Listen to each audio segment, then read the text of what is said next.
So, ito ang breakfast natin. So, kain tayo ng kanin and then the rest of the day, wala na. Tubig-tubig na lang tayo. Wala eh. Ganun ang buhay. Magbabawas daw ng timbang. So, kain tayo. So, ito ang breakfast natin. So, kain tayo ng kanin and then the rest of the day, wala na. Tubig-tubig na lang tayo. Wala eh. Ganun ang buhay. Magbabawas daw ng timbang. So, kain tayo.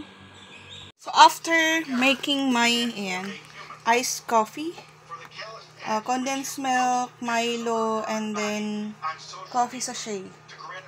And then, madaming yellow. Yan yung laman yan.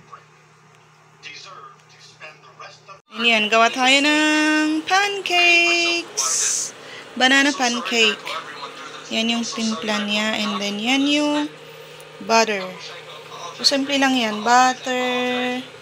Yung ito, yung mixture niya is flour, baking powder, banana, and konting white sugar lang. Kasi matamis na yung saging, kaya hindi ko na dinagdagan. Lalagyan na lang ng syrup. And then, yan, yung first na salang. So, we'll see. Tingnan natin kung okay na siyang i-flip. Pwede na ba siyang i-flip?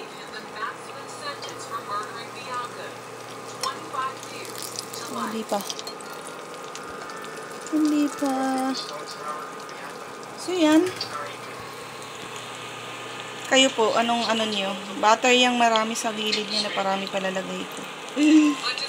Sorry naman. Ay, nako. Ito, pupunasan natin yan mamaya. Yan yung trabaho natin. Buti na lang nag-video tayo, nakita natin. Mga talsik, ayan o, natatanggal naman siya. Tanggalan natin yan mamaya. Linis-linis time after cooking. So, yan, gawa tayo ng hot cake. Banana hot cake.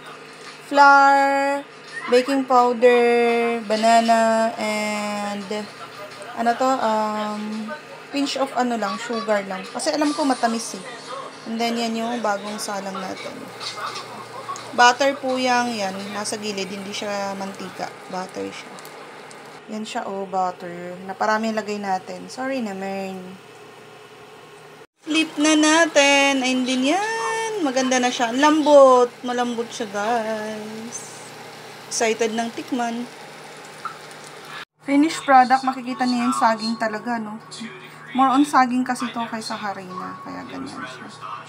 Para siyang maruya.